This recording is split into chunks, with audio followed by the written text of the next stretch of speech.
जय हिंद दोस्तों, JSR academy में आपका स्वागत है। आज हम फिजिक्स का मोस्ट इम्पॉर्टेंट टॉपिक कूलाम का नियम के बारे में स्टडी करेंगे। ये सभी कॉम्पिटिटिव एग्ज़ाम्स के लिए जैसे नीट, IIT JEE तथा स्टेट बोर्ड्स के 12th एग्ज़ाम्स के लिए मोस्ट इम्पॉर्टेंट टॉपिक हैं। तो आज इसके बारे में स्टडी कर लेते हैं। सबसे पहले हमें ये पता होना चाहिए कि आवेश कितने प्रकार के होते हैं। बेसिकली आवेश दो प्रकार के होते हैं। फर्स्ट धनात्मक आवेश, सेकंड ऋणात्मक आवेश। तो यदि दो धनात्मक आवेशों को पास रखा जाता है तो इनके मध्य जो बल कार्य करता है वह प्रतिकर्षण तरह का बल होता है, तथा एक धनात्मक और एक ऋणात्मक आवेश को यदि पास रखा जाता है तो इनके मध्य लगने वाला बल आकर्षण तरह का बल होता है।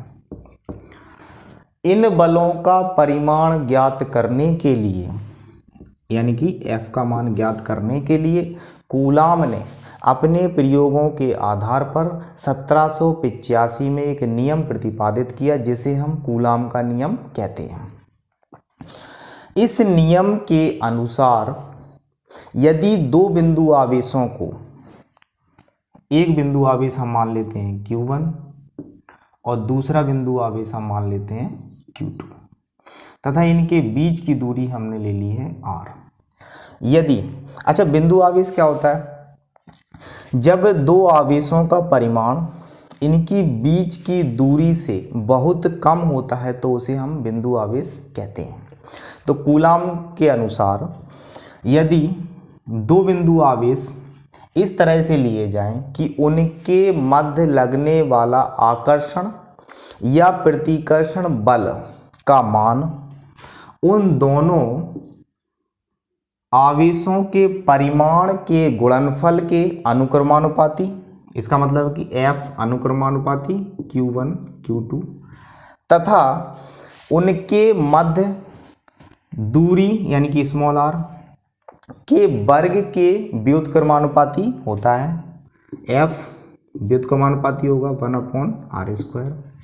इसको हम समीकरण नंबर 1 दे देते हैं, इसको समीकरण नंबर 2 दे देते हैं। दोनों ही एक जैसे रिलेशन में हैं तो इनको हम कंबाइन करके लिखते हैं। कैसे? F Q1 Q2/r²। यदि हम अनुक्रमानुपाती साइन हटाते हैं तो हमें एक नियतांक लेना होगा F = K Q1 Q2/r², जहाँ K एक नियतांक है जिसे कूलाम नियतांक कहते हैं। इसका मान मापन की पद्धति पर निर्भर करता है। यदि हम SI पद्धति की बात करते हैं, SI पद्धति, इसको हम समीकरण नंबर 3 देते हैं।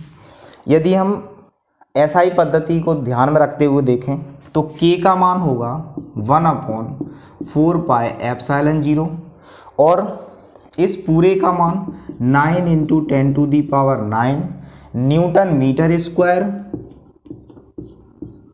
प्रति कूलाम स्क्वायर होगा। जब हम K का मान समीकरण 3 में रखते हैं तो हमें क्या मान मिलेगा? F = 1/4πε0 Q1 Q2/r² तथा SI पद्धति में बल का मात्रक क्या होगा? न्यूटन।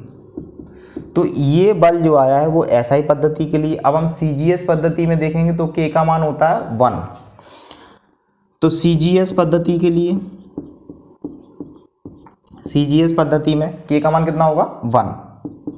और जब हम K का मान इक्वेशन नंबर 3 में रखते हैं तो क्या मिलेगा हमें? बल का मान F = 1 × Q1 Q2/r²। इसको इस तरह से लिख सकते हैं, F = Q1 Q2/r²। तो SI पद्धति का मान न्यूटन में और CGS पद्धति का मान डायन में मात्रक। तो SI पद्धति में कूलाम का नियम यानी कि बल का मान कितना होगा? 1/4πε0 Q1 Q2/r² न्यूटन तथा CGS पद्धति के लिए F का मान Q1 Q2/r² डायन में होगा। तो ये था कूलाम का नियम। तो सभी स्टूडेंट्स से मैं अनुरोध करता हूं कि जो भी स्टूडेंट्स पहली बार हमारे इस चैनल पर आए हैं तो कृपया करके शेयर, सब्सक्राइब और लाइक करके जाएं, जिससे सभी स्टूडेंट्स के पास ये इम्पोर्टेंट टॉपिक्स और जो भी मैं आगे वीडियो बनाऊंगा उसका नोटिफिकेशन आपके पास पहुंच जाएगा। तो प्लीज़ लाइक, शेयर और सब्सक्राइब जरूर करें। Thank you all.